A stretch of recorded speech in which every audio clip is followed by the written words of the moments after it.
지금 군이 광주 시내 복도들을 소탕하기 위해 작전을 수행했습니다.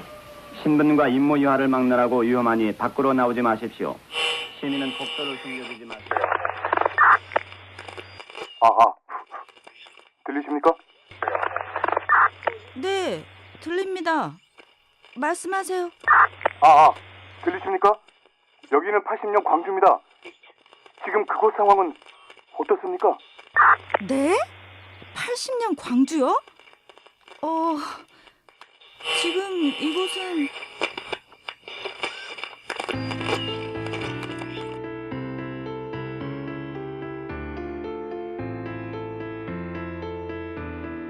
(5.18) 광주민주화운동 40주년 특집 다큐멘터리 062 5.18.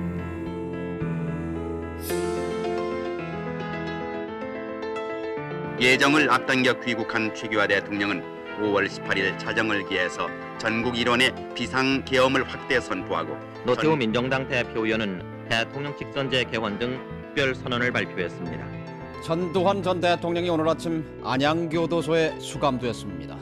이로써 2명의 전직 대통령이 감옥에 들어가는 전두환, 노태우 두 전직 대통령 등 모두 25명이 오늘 특별 사면되었습니다. 국립아시아문화전당이 광주광역시 옛 전남도청터에 문을 열었습니다. 사상 첫 대통령 탄핵에는 촛불 민심의 힘이 컸습니다. 우리나라 민주주의의 새로운 역사를 썼습니다. 방탄소년단의 노래 중에는 5.18을 언급한 곡도 있는데요. 이걸 듣고 5.18을 공부하거나 광주를 찾아오는 해외 팬들도 있습니다.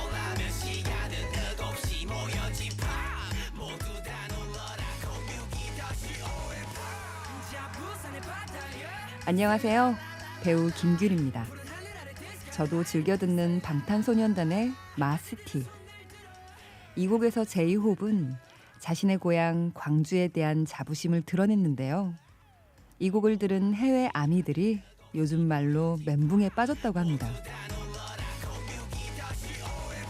조금 전에 들린 숫자 062 518 때문이죠. 062 518 그거 봐서 이거 구글에서는 방탄소년단 마시티 제이홉 그 062 518 진짜 많이 찾았어요. 진짜 많은 사람들이 이 대해 그 이야기하고 있었어요. 그래서 그때도 봤어요. 이런 거 그 외국 팬들이 더 이거 대해 이야기하고 알려주고 그 이 노래 때문에 외국 팬들이 5.18 사건에 대해 배웠어요. 자신이 좋아하는 가수의 노래로 5.18을 배운 20대 해외 아미. 그는 40년 전 문명의 도시에서 있었던 일을 어떻게 이해하고 있을까요? 5.18의 시작점, 전남대학교로 유학 온 마야 씨를 만나러 갑니다. 제7공수여단 33대대 병력이 등교하던 학생들을 진압했던 바로 그곳. 전남대 정문을 지나. 안녕하세요. 저는 핀란드에서 온 그 25살 마야입니다.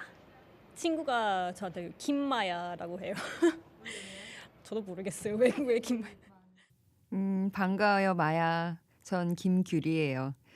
한국말 되게 잘하시네요. 한국엔 언제 왔어요?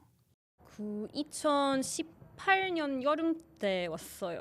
제가 그 아시아에서 공부하고 싶었는데 그 핀란드에서 살았을 때 제 옆집에 살고 있는 여자가 한국에서 왔어요. 그 언니가 저한테 그럼 아시아에서 공부하고 싶으면 그럼 전남대학교 가라. 그래서 왔어요. 날마다 4시간 동안 한국어 수업 듣고 많이 연습하고. 언니의 말 한마디에 한국으로 왔다고요? 대단하시네요. 용감하다고 해야 하나? 마야 씨도 마시티를 듣고 062 518을 열심히 찾아왔다면서요. 저 진짜 놀랐어요. 왜냐면 아마 40년 전에 그런 그 5.18 사건 있었어요. 그래서 그거 그렇게 오래되지 않았어요. 그래서 진짜 놀랐어요. 이런 역사도 있어요. 이런 거 진짜 핀란드에서 생긴 일 진짜 상상도 못해요. 네, 40년 전 광주 시민들은 직접 겪고도 믿기 어려운 일이었죠. 전남대 정문을 지나 걷다 보면 정면에 건물이 하나 보입니다. 5.18 기념관인데요. 그날의 아픔이 사진으로 기록돼 있습니다. 그날에 그 완전 많은 그 학생들하고 그냥 보통 사람들도 희생당했어요. 그래서 진짜 놀랍고 완전 마음이 아팠어요. 그 여러 가지 사진 봤는데 그 중에 그 특히 이런 흑백 사진 기억났어요. 사진에서는 그 한 학생이 그 땅바닥에서 쓰러져 있었어요. 그래서 어떤 그 다른 사람이 그 학생을 도와주고 있었는데 아마도 그 학생은 진짜 많이 다친 것 같아서 그래서 그 사진 진짜 머리에서 사라지지 않았어요. 맞아요. 어떤 사진들은 정말 결코 잊혀지지 않는 법이죠.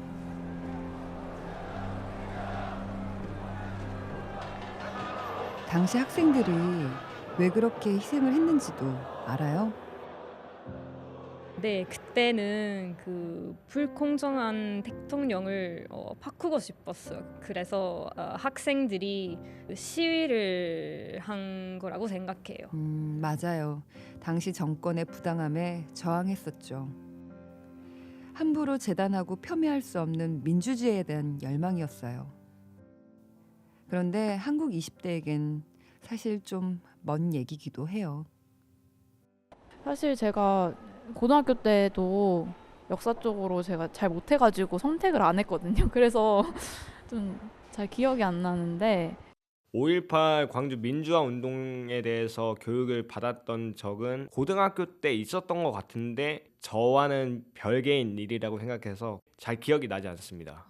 솔직히 기억이 가물가물해서 잘 모르겠는데 공대 계열 쪽 학교를 나오다 보니까 친구들도 역사에 대해서 별로 관심도 없는 것 같고 저는 역사에 그렇게 관심이 많은 편이 아니어서 4.19, 5.18 그 정확하게는 잘 구분이 안 가요, 사실.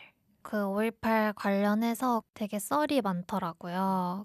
북한 쪽에서 세력이 남한으로 넘어와서 약간 그 무력적인 항쟁을 먼저 주도했다. 마야 씨도 혹시 5.18에 관련된 가짜 뉴스를 들어본 적 있어요? 좀 화났어요 지금.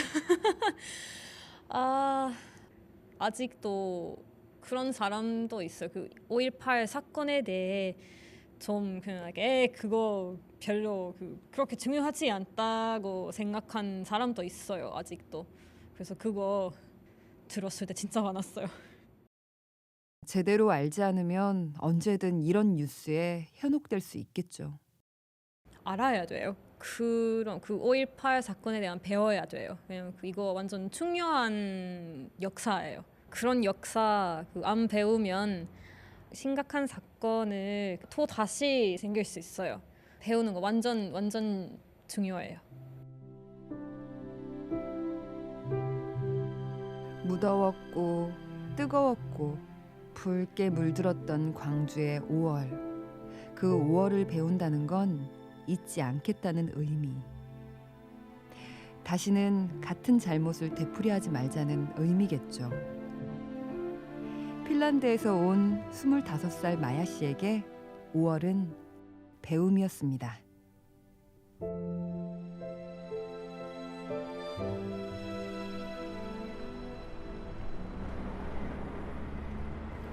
마야 씨를 뒤로 하고 전남대학교 정문을 나서면 그 앞에 버스 정류장이 있습니다. 번호가 조금 특이한 버스가 사람들을 태우고 있는데요. 버스 번호가 518번.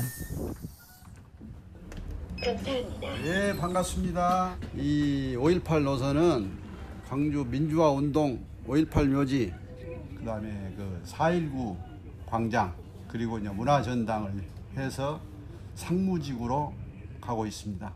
5.18 정신을 기리기 위해 만들어진 노선이군요. 느릿느릿 과거와 현재를 오가는 이 버스를 타고 녹두서점으로 향합니다.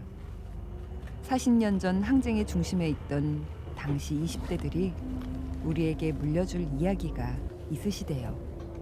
이번 정류소는 강남로 사가역입니다.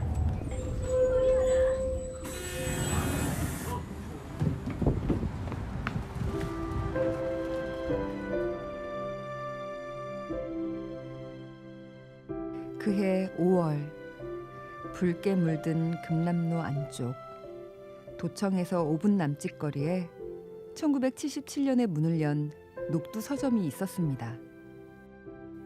1981년 전두환 정권이 강제로 폐업을 시켜 지금은 덩그러니 사적비 하나만 남아있지만 5.18을 얘기할 때 빼놓을 수 없는 곳입니다. 그리고 그곳엔 녹두 서점의 안주인이자 광주항쟁 지도부 여성 대표였던 20대의 정현애가 있습니다. 저는 정현애라고 합니다. 광주교육대학을 졸업해서 교사로 발령을 받았는데 5.18을 겪고 나서부터 교육운동과 여성운동 그리고 5.18의 어떤 진상규명을 비롯한 5.18 운동 이런 것들이 제 이제 살아온 인생의 키워드라고 할까요? 그렇게 살아왔습니다. 평범한 교사였던 한 사람의 인생이 송두리째 흔들리던 그날 녹두 서점이 항쟁의 중심이 되었던 이유가 있었습니다.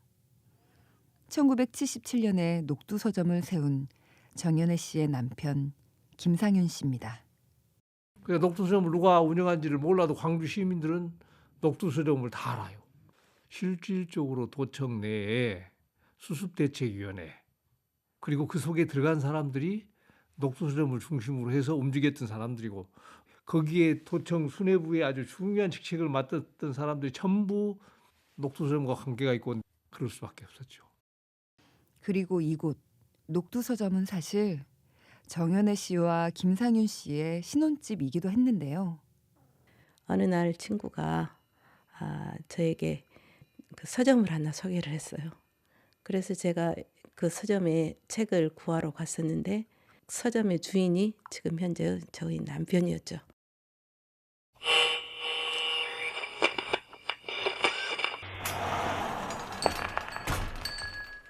어서 오세요. 녹두 서점입니다. 저기 전원시대의 논리 있나요? 보는 순간 생각했다. 저 사람 우리 집에서 살아야 되겠는데. 생각과 동시에 이 말이 입 밖으로 튀어나왔다. 왜 이제야 오셨어요? 예? 왜 이제 오다니요? 우리 집에서 살 사람인데 왜 이제 와요? 이 사람들은 이런 암호를 쓰는 건가? 책 사러 이제 왔다는 뜻인가? 갑자기 그게 무슨 말씀이세요? 이게 아닌데. 나를 꼭 미친놈 쳐다본다. 첫눈에 반한 남자. 그 프로포즈를 두 번째 만남에 받아준 여자. 1978년 둘은 그렇게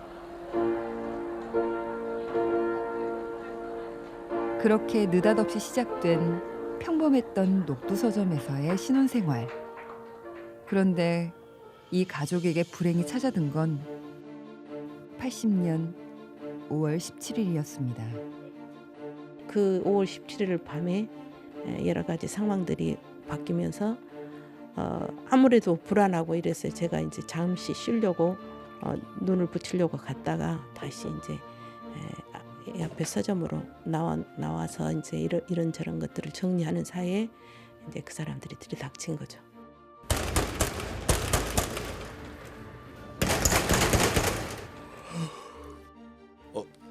누가 왔나? 여보, 누구예요? 나와! 누구세요? 나오란 말이야!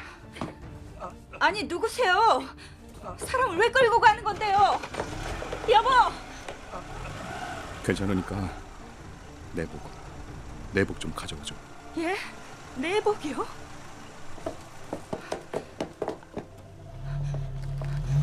여보! 여보! 그래서 내복 한 벌 꺼내고 무덧 하나 준비하고 이렇게 해서 이제 가니까 누가 그 차 안에서 이렇게 딱 그 옷을 납고 튄 순간에 차가 이제 이미 시동이 걸려져 있어서 차가 그냥 깜깜한 어둠 속으로 금방 사라져 버린 것 같았어요.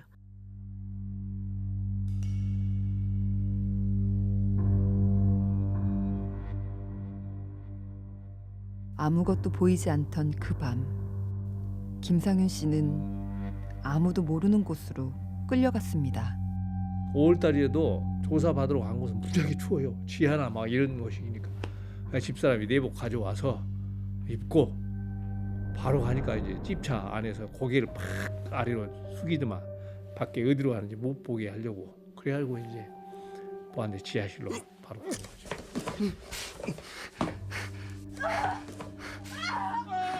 어둡고 지하로 이렇게 내려가는데 벌써 막 먼저 잡혀온 사람들이 맞아가지고 막 악수고 난리가 났어.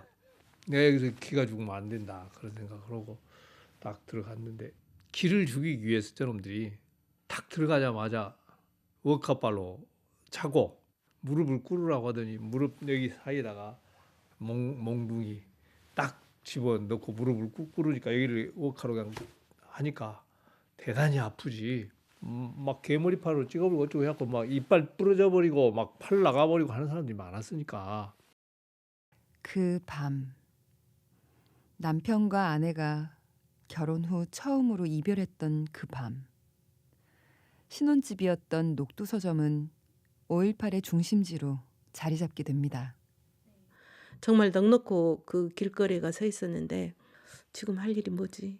이제 그러면서 이제 제가 방으로 들어가서 남편의 지인들, 아는 분들에게 이제 알리기 시작을 했어요. 여보세요? 여기 녹두서점인데요. 지금 남편이 붙잡혀 갔어요. 아무래도 이제 친정 동생한테 좀 와주라고 이렇게 연락을 했죠. 그래서 이제 1차적으로 시동생이나 가족들이 오기 시작했고 윤상훈 씨도 이제 왔죠. 그리고 이제 좀 있으니까 학생들도 오기 시작했고요. 남편들이 어젯밤에 연행됐다고 하는 부인들도 오기 시작했어요. 그래서 이제 어디로 잡혀갔을까, 어떻게 해야 될까 이제 그런저런 논의들을 하기 시작을 했는데 그런 이야기를 한참 하고 있는 도중에 서점으로 계속해서 전화가 왔어요.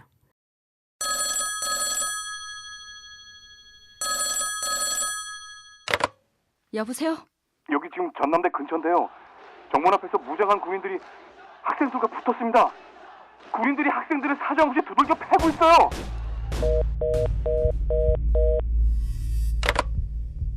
그날이 5월 18일이었군요. 그날이 5월 18일 한 9시쯤. 이제 신군부가 드디어 등장했나 보다.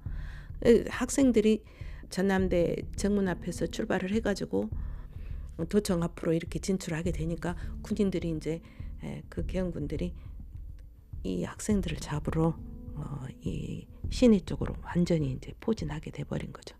그 학생들을 공봉으로 때리고 이렇게 하는데 막 잡아간 거예요. 무조건.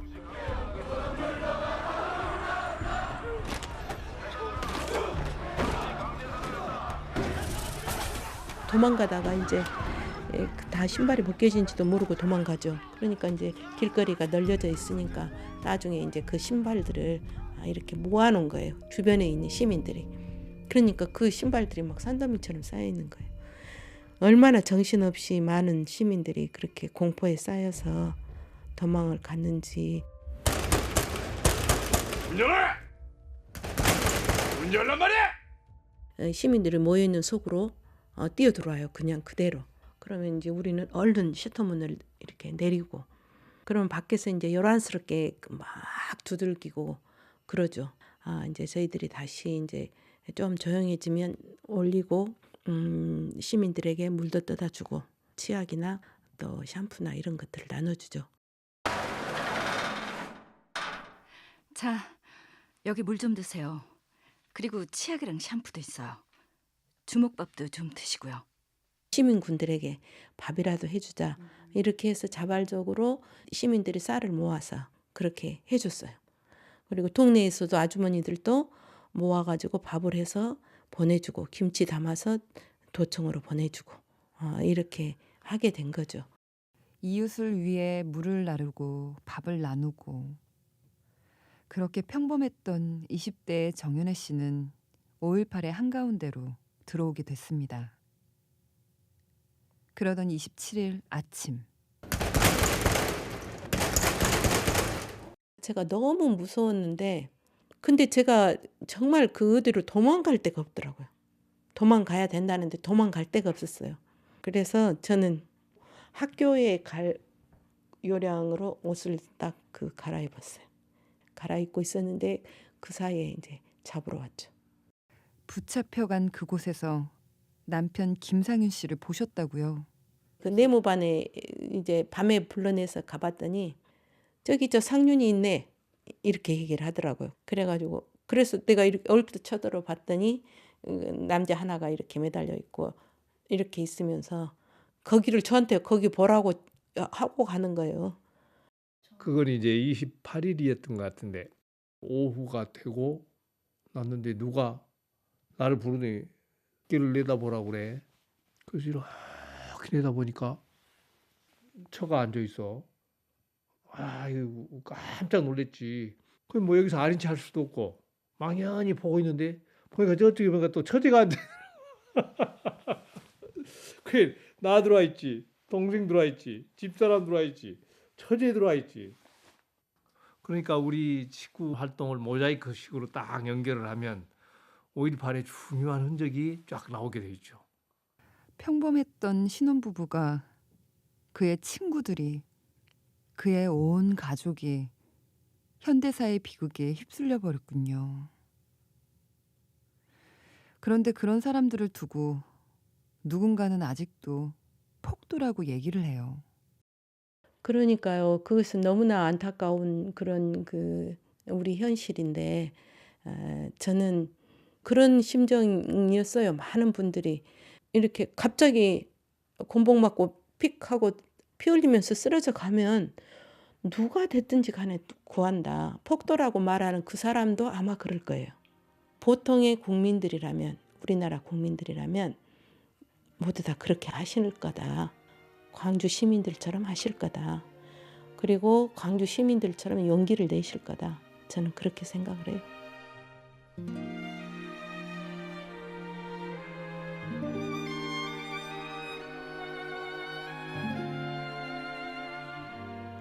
(40년) 전 젊은 나이에 타인을 위해 기꺼이 내던진 용기. 하지만 지금도 여전히 5월은 아픈 기억인가 봅니다. 연애해봤어요? 상당히 아마 죽기 전까지도 연애할 때의 모습은 생생하게 기억날 거예요. 그렇게 생각하면 돼요.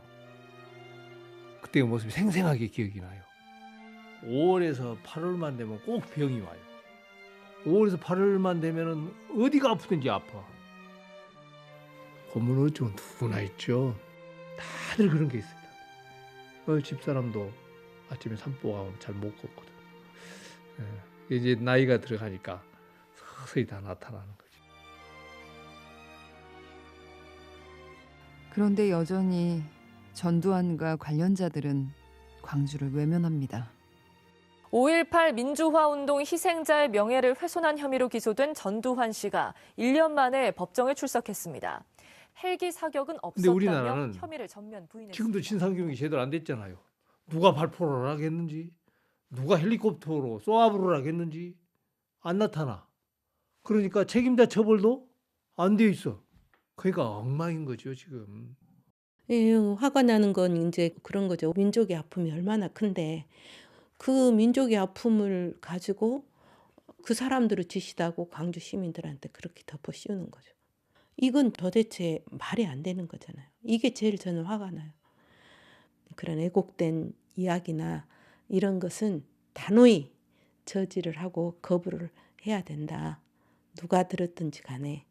그래서 올곧은 이야기들은 올곧게 받아들여 주셔야 된다. 저는 그런 말씀을 드리고 싶네요. 올곧은 이야기는 올곧게 받아들여야 한다. 우리에게 이 이야기를 물려주기 위해서 어렵게 입을 여신 거군요. 미래 세대들이 5월을 어떻게 기억하면 좋을까요? 광주 시민들은 함께 살아가는 일에 대해서 절대 소홀하지 않았어요. 그래서 미래의 세대들은 모든 인간이나 인류는 함께 살아야 된다고 하는 걸, 더불어 살아가야 된다고 하는 것을 꼭 기억해 줬으면 좋겠습니다. 많은 시민들이 이렇게 희생이 되었는데 그것을 막고자 노력했던 것은 반드시 정의거든요. 불의에 저항한 정의잖아요. 그래서 그 정의로운 세상, 정의라고 하는 것은 불의한 것을 막아내는 일이죠. 그렇게 기억을 하면 좋겠습니다. 불의에 저항하는 것.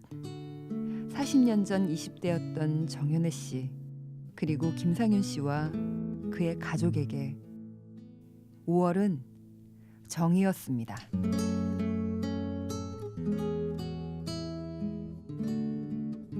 그리고 여기 40년 전 불의를 막기 위해 나섰던 또 다른 20대가 있었습니다.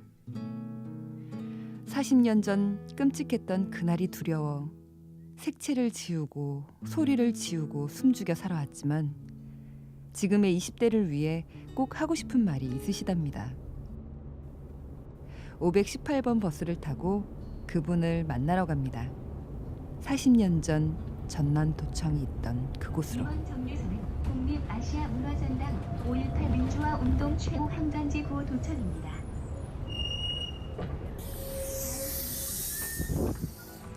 광주 시민 여러분, 지금 시내로 계엄군이 쳐들어오고 있습니다.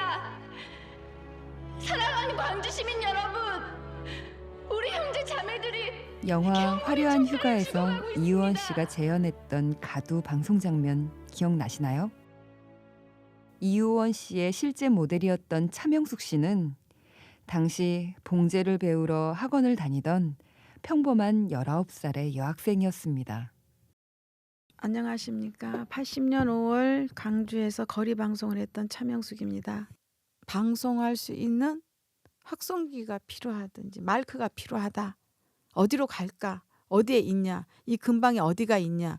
막 웅성웅성 했죠. 그래서 생각해낸 사람들이 계림 전파사다라고 한 거예요. 그래서 그냥 계림 전파사로 간 거죠. 학원 가던 길에 가두 방송에 뛰어드셨다는 거네요. 당시에 가두 방송으로 어떤 이야기를 하셨나요? 특수부대들이 특공대까지 광주로 들어와서 우리를 씨를 말리고 우리는 죽게 됩니다. 우리 지킵시다. 광주를 지킵시다. 나오십시오 하고 당신 아들 딸들이 지금 들어오지 못하고 밖에서 외달프게 울고 있다고. 근데 어떻게 엄마 아버지들은 당신 딸 아들들이 죽고 있는데 따순 밥 따순 이불을 덮고 지금 주무실 수 있냐고. 나오시라고. 그리고 21일이죠. 7시까지 도청으로 나오시라고 계속 방송을 호소를 한 거죠. 도청 앞에서, 금남로에서, 양동시장에서, 사직공원을 지나 터미널까지 광주 시내 곳곳을 누비다가 결국은 보안대에 잡혀갔습니다. 너네들은 간첩이니까 지도세도 없이 죽을 것이고 너네들은 여기서 살아나갈 수 없다라고. 그곳에서는 제가 밥을 먹었다는 기억도 없고요. 잠을 잤다는 기억도 없어요. 그래서 한 며칠 있었을 텐데, 한 이틀 있었을 텐데 기억도 없고 굉장히 공포스러웠다라는 거 외에는 기억이 안 나요. 상무대에 들어오면서 서울서 형사들이 내려오죠. 자기들이 일과 말하는 남산 505 보안대 간첩 잡는 전문 요원들이라고 그랬어요. 근데 굉장히 지능적으로 고문을 하죠. 악도 안 쓰면서 두드러 패고 자기들은 아주 호의적으로 하는 것 같으면서 옆에서 두드러 패게 만들고, 그리고 나가서는 막 저것들 내가 겁을 줬더니 발발발 떨들어가서 의시되고, 그런 과정이 이루어지는 거죠. 그때 나이가 만 19. 얼마나 무서웠을까요? 살을 떼면은요, 그냥 떼면은 살이 찢어집니다. 그런데 물을 찌끌러 가면서 때리면요, 살이 찢어지는 게 아니라 살이 스펀지처럼 부어요. 그래서 그 속에서 까만 피가 멍이 들어서 송송송송 땀 나오듯이 나오죠. 그러면 하얀 속옷이 새까맣게 멍든 것처럼 염색이 되는 거죠. 하얀 속옷이 까맣게 되도록 고문 후유증으로 마음마저 까맣게 물들어 버리셨다고요. 여름에 옥매트를 한번 돌려야 돼요. 옥매트를 한번 돌려서 따끈할 때 끄면은 왜 그냥 몸이 장마 때는 몸이 젖어 있는 느낌이에요. 몸이 젖었다, 척척하다. 3월부터 불안하고 초조하고 어떡하지 어떻게 해야 되지, 막 바빠야 되는데 뭐 할까, 이번 토요일 일요일 어디 가지, 영화를 볼까, 기차를 타고 어디, 그냥 굉장히 바쁜 시간을 보내야 돼요. 3월 4월 5월 그리고 5월이 딱 지나가면 6월부터는 조금 이렇게 안심이 돼요, 마음이. 그런데 대부분 죽는 사람들이 6월, 7월, 8월에 많이 죽습니다. 3월, 4월을 잘 내가 몸을, 정신을 무장을 시켜놔야 8월을 잘 보내요. 8월까지. 2년 전 당시 고문수사 행위를 고발하기 위해 어렵게 기자회견도 하셨죠. 혹시 그날의 행동을 후회하신 적은 없으신가요? 후회하진 않아요. 그리고 또 지금도 정말 국가를 위한다면 할 거예요. 그러면 지금은 더 잘하겠죠. 그런 일은 다시는 없어야겠죠. 지금의 청년들에게 부탁하고 싶은 게 있어서 직접 얘기도 많이 해주신다면서요. 중3 아이들한테는 그래요. 할아버지, 아버지, 삼촌, 엄마, 오늘의 여기 앞에 서 있는 저 같은 사람들이 준 역사니까 이 역사를 누릴 때 마음껏 누리되, 그래도 80년 역사는 알고 누린다면 이 다음에 장가 가고 시집 가고 사회를 이끌고 가는 그 젊은 세대가 또 엄마 아빠가 될 것이고, 혹시라도 이 다음에 세상을 살면서 어느 날 갑자기 나 차명숙의 이름 한 번 좀 기억해 준다면 내 인생 실패하지 않았다라는 그런 기억을 할 수 있는 사람으로 남겠다고. 만 19 어린 나이에 5.18의 한가운데 있었던 학생. 40년이 지난 지금도 이루지 못한 소원이 하나 있습니다. 큰 소리로 막 웃어도 보고, 진짜 정말 너무 자유로운, 차명숙이 이름도 없고 5.18도 이름도 없고 그렇게 헐헐 한번, 그게 제 소망이죠. 그래서 제 자신을 많이 사랑하고 준비를 하고 싶습니다.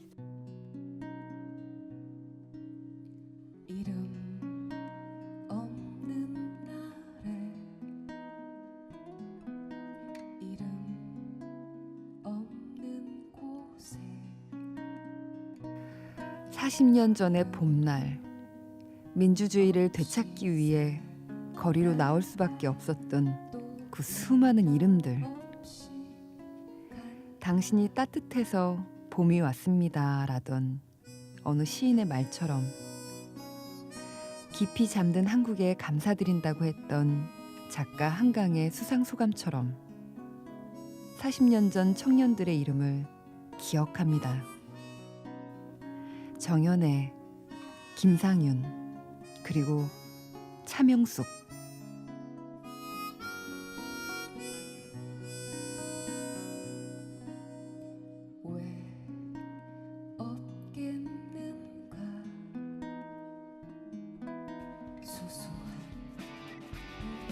그리고 여기 2020년 각자의 방식으로 5월을 기억하는 밀레니얼들이 있습니다.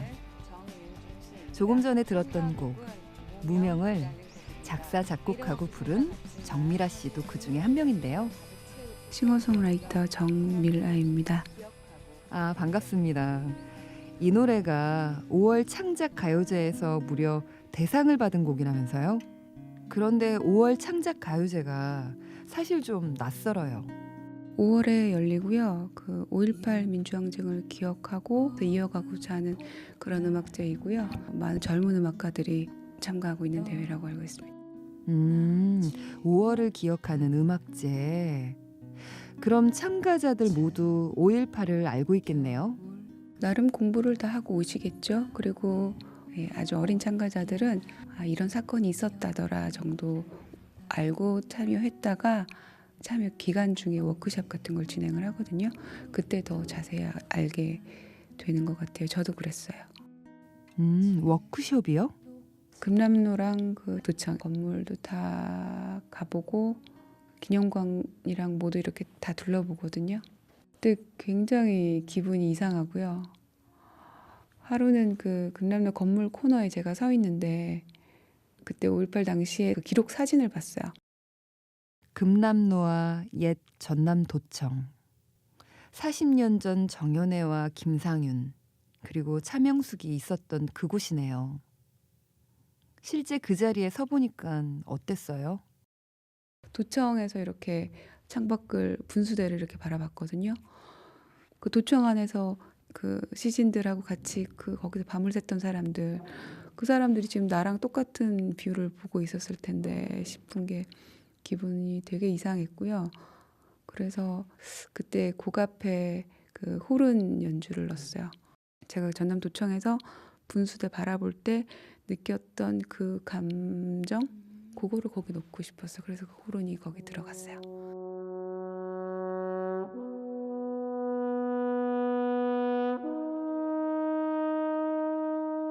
40년 전 그 현장에 선 후 광주를 보는 시각이 많이 달라졌겠어요. 네, 저 개인적으로는 되게 달랐어요. 대회잖아요. 어머니. 그래서 수상 이런 거를 약간 염두에 두고 있었다가 그거는 거의 좀 사라지고요. 내가 이거 장난으로 좀 하면 안 되는 거구나 이거 그런 생각을 했습니다. 40년 전 광주에 있었던 청년들은 지금의 청년들이 불의에 저항해 주기를, 그날을 기억해 주기를 바랬거든요. 그러려면 어떻게 해야 할까요? 이제까지 5.18을 다룬 노래들이 또 너무도 진지했다, 너무 심각하다, 약간 무섭다, 그 운동권 느낌에 너무 무겁다. 그래서 이거를 좀 더 요즘 친구들이 어떤 방식에 맞게 그 주파수에 맞게 좀 이거를 하는 노력들이 필요하지 않나. 5.18을 경험하지 않은 세대들이 다양한 방법으로 5.18을 기억해야 한다는 거네요. 마치 정미라 씨가 노래로 기억하듯이. 제대로 된 시각이나 인식 이런 게 없으면 우리가 만약에 기울어진 땅에 있어도 그게 기울어진 땅인지 모르고, 그다음에 막 뭔가에 가려서 그늘 속에 있어도 그게 그늘 속인지를 모르게 되는 거잖아요. 그래서 그런 거를 바라보는 시각이 얼마나 중요한지를 알게 한 계기가 되었습니다. 이름 없는 날에 이름 없는 곳에 이름 없이 살다가 또 이름 없이 간다. 이른 어느 봄날 노래하는 청년 정미라에게 5월은 세상을 바르게 보는 눈입니다. 찬 겨울 끝 바람에 옷깃 여미 운다. 볶는 것이 아니야. 얘는 식용유가 안 들어가. 뭐 육수를 약간 넣고 이 애호박 넣고 요 참기름 이런 것을 새우젓을 넣고 볶다가 양념을 다 넣고 나서 맨 고기가 익었을 때 애호박을 넣고 참기름, 깨소금을 넣고 갑자기 웬 제육볶음 얘기냐고요? 5월의 광주를 유쾌하게 표현하는 이 친구들 때문입니다. 네, 안녕하세요. 광주를 기반으로 활동하고 있는 독립 큐레이터 팀 장동 콜렉티브의 김소진, 이하영입니다. 안녕하세요. 애호박 제육볶음 영상을 만드신 분들이죠. 유튜브 제목이 5월 식탁이라고요? 5월 식탁은 좀 저희처럼 5.18을 직접 겪지 않은 세대들이 일상에서 그냥 좀 밥 먹듯이 5.18을 기억했으면 하는 마음을 담은 콘텐츠입니다. 할머니들 찾아뵙고 이야기를 막 듣고 이러다 보니까 할머니들 기억이 다 5.18을 겪으셨잖아요. 그래서 좀 5.18로 통하는 그런 게 있어서 그러면 5월 식탁으로 해보면 좋겠다 해가지고 시작이 됐어요. 일상에서 밥 먹듯이 5.18을 기억했으면 하는 그 마음. 그래서 먹방인가요? 저 같은 경우에도 유튜브 콘텐츠 중에 가장 많이 보는 게 먹방이거든요. 그래서 젊은 친구들에게 익숙한 콘텐츠를 만들려면 먹방이나 소재도 들어가야 할 것 같아서 그렇게 했죠. 요리는 다른 사람을 돌볼 수 있는 행위. 녹두서점에서 주먹밥을 만들던 그분들의 마음이 그랬겠죠. 그런데 5월 식탁이 단순히 요리 얘기는 아니잖아요. 할머니들 만나고 나면 어떤 생각이 들었어요? 넌 어땠어? 저는 이렇게 할머니들 얘기 듣다 보니까 이게 진짜 막 우리 주위에 할머니, 언니, 막 여동생 진짜 평범한 사람들이 만들어낸 너무 경이롭고 숭고한 그런 일이었구나. 그런 생각이 드니까 되게 막 좀 벅차고 좀 감동적이기도 하고 항상 인터뷰 끝나고 나면은 그런 것 같아요. 얘기 듣다 보니까 궁금해지는데요. 두 사람은 어떻게 5.18에 관심을 갖게 됐나요? 저는 고향은 경기도인데 대학을 진학을 하면서 광주로 오게 되고 광주에 오기 전까지는 그 5.18에 대해서 접하는 게 택시 운전사 같은 영화라든지 화려한 휴가 같은 영화로 접했는데 그거는 아무래도 영웅적인 시민군들의 좀 영웅적인 모습 이런 거에 초점이 맞춰지잖아요. 근데 광주에 딱 오니까 어른들께서 하시는 말이 길 가다가 진짜 아무나 잡고 물어봐도 5.18에 대해서 1시간은 얘기할 수 있을 거라고 막 그러시는 거예요. 그래서 진짜 광주 시민 한 명 한 명이 다 이렇게 관련 있는 일이었구나? 약간 이런 생각이 많이 들어서 더 관심 가지게 되고. 광주에 와서 5.18을 알게 된 거군요. 그럼 소진 씨는요?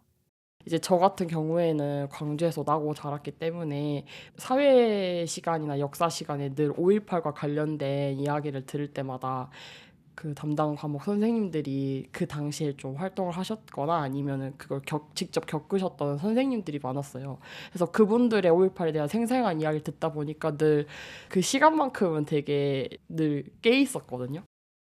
그런데 광주에 살지 않은 20대들은 40년 전 5월을 잘 모르잖아요. 광주 사람들이었으면 뭐 그런 얘기를 했을 수도 있겠지만 요즘에는 5.18에 대해 그렇게 깊게 배우는 게 없었어서 막 깊이 있게 다룬 적은 없는 것 같아요. 그냥 외우기식으로 몇 줄 정도? 평상시에 많이 언급되는 것들이 아니라서 좀 잊고 있기도 하는데 보통 영화를 통해서 다시 떠오르기도 하고 제 주변 20대 또래에서 광주 민주화 운동에 대해서 관심이 있었던 친구들은 없었고 그나마 영화 택시 운전사를 보고 그 내용만 알고 있는 사람들만 있고 정확하게 그거에 대해서 어떤 정부 때문에 그런 일이 발생했는지는 알고 있는 친구들은 없습니다. 두 사람도 20대가 5.18을 너무 모른다는 얘기 들어본 적 있으시죠? 저도 몰랐거든요. 왜냐면 저는 광주에서 나고 자랐으니까 당연히 다른 지역이든 모든 친구들이 똑같이 그렇게 교육을 받을 줄 알았는데 하물며 광주도 경기도 광주랑 광주광역시를 헷갈린 친구들도 있잖아요. 그러니까 그런 것처럼 그냥 그 5.18에 대한 시선이 많이 달랐죠. 근데 그게 저도 좀 피하고 싶었거든요. 왜냐면 저 중학교 때도 저는 광주 사람이 아니니까 역사 시간 수업이 끝나고 나서 막 선생님께서 너네 궁금하면은 인터넷에 많이 나와 있으니까 찾아보라고 선생님이 말씀을 남기시고 수업이 끝났는데 좀 개구진 친구 한 명이 막 그런 5.18 사진 찾아봤나 봐요. 그러면서 진짜 극혐이다 극혐 이러면서 그 이미지들을 막 그냥 소비하는 거예요. 가볍게. 소진 씨나 하영 씨처럼 알게 되는 계기만 있다면 참 좋을 것 같은데. 그래도 두 분의 방송을 보고 관심을 갖는 친구들도 많았을 것 같아요. 당연히 이제 또래 친구들이 광주의 5월에 몰랐던 이야기들을 많이 알게 됐다고 그렇게 말해줬죠. 앞으로 다른 도시에 사는 친구들도 만난다면서요. 5.18이라는 소재로 광주의 청년 작가 2분이랑 서울의 청년 작가 2분이랑 같이 교류 전시를 해 나갈 것 같아요. 좀 광주를 넘어서 같이 기억할 수 있으면 좋겠다 이런 것도 있었고 야망이 있다면 내년 내후년 계속 서울뿐만 아니라 뭐 대구나 부산 그런 타지에서 활동하고 있는 젊은 청년 작가들이랑도 같이 교류 전시를 해보고 싶은 마음이 있습니다. 광주의 5월을 지켜준 음식으로 5월을 기억하는 장동 콜렉티브. 김소진, 이하영에게 5월은 우리 할머니의 밥상이었습니다.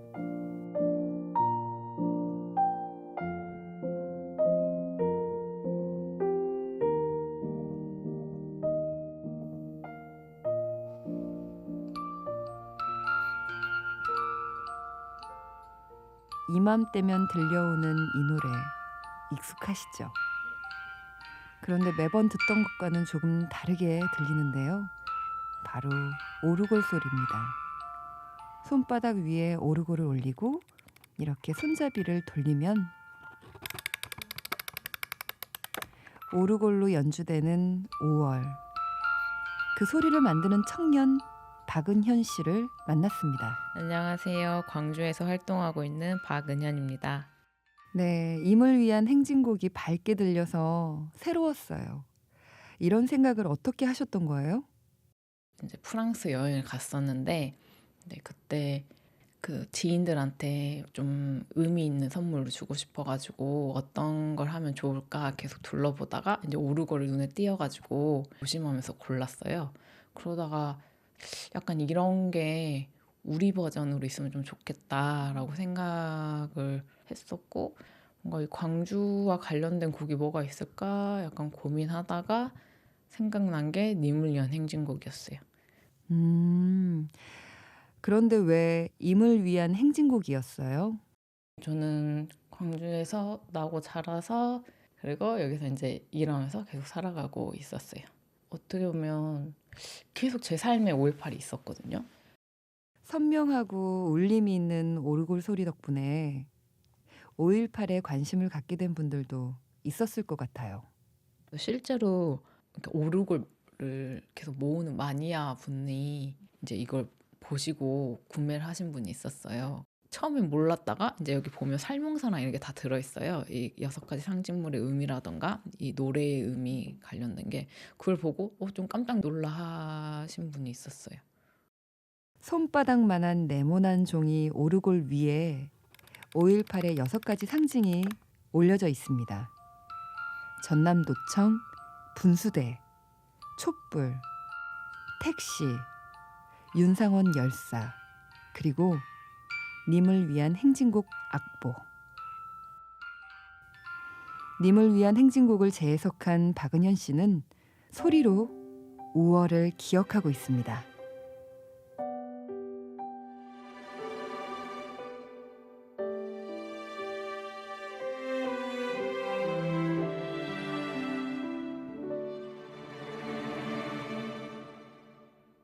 누군가는 말합니다. 지금의 세대가 5.18을 모른다고. 40년 전 20대가 말합니다. 저는 그래도 젊은이들을 믿어요.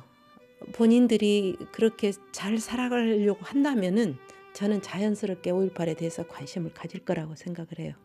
그래서 지금은 여러 가지 사정에 의해서 좀 가려질 수는 있고 늦춰질 수는 있지만 충분히 앞으로 알아갈 것이다. 그리고 지금의 청년 세대에게 바랍니다. 너무너무 많은 세월이 와서 이해할 수 없겠지만 TV에서 5.18이라는 게 나오면 한 번만 묵념을 해달라.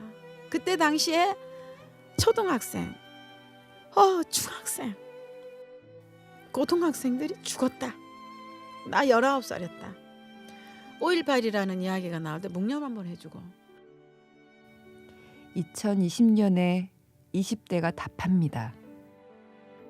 그 사람들의 권리를 위해서 용기 내어 싸워주셔서 정말 감사합니다. 당신들의 희생이 없었다면 한국은 지금처럼 좋아지지 않았을 거라고 생각해요. 그래서 너무 감사합니다. 정말 잘 버텨와 주셔서 아이고 정말 그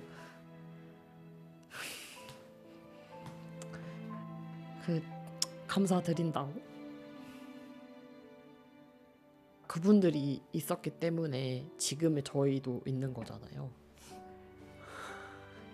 아이고 아이고 눈물이 막 나네요. 아무튼 그리고 저희도 그분들의 정신과 그분들의 그 가치 소중하게 여겨왔고 또 그 당시에 행하셨던 그런 가치들을 앞으로도 저희가 이어받아서 늘 기억하고 싶다고 그렇게 말씀드리고 싶어요.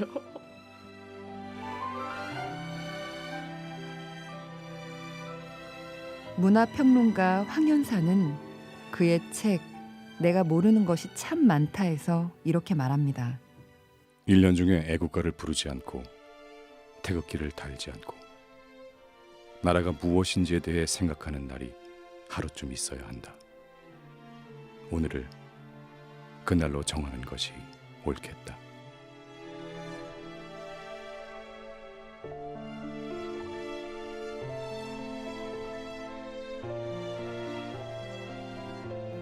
(5.18) 광주 민주화운동 40주년 특집 다큐멘터리 062 5.18. 지금까지 배우 김규리였습니다. 오늘은 5.18 5월 18일입니다.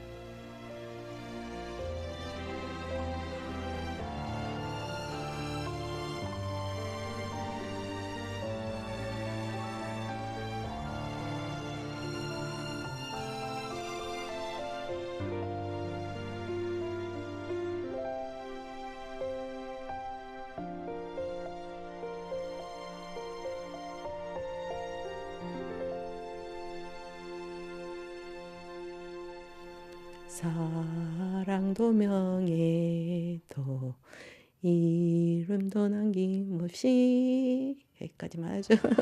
사랑도 명예도 이름도 남김없이 한평생 나가자던 뜨거운 행세 공지는 간대어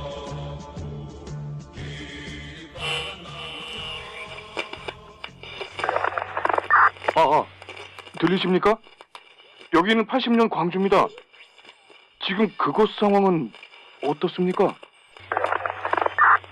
네, 2020년 대한민국은 지금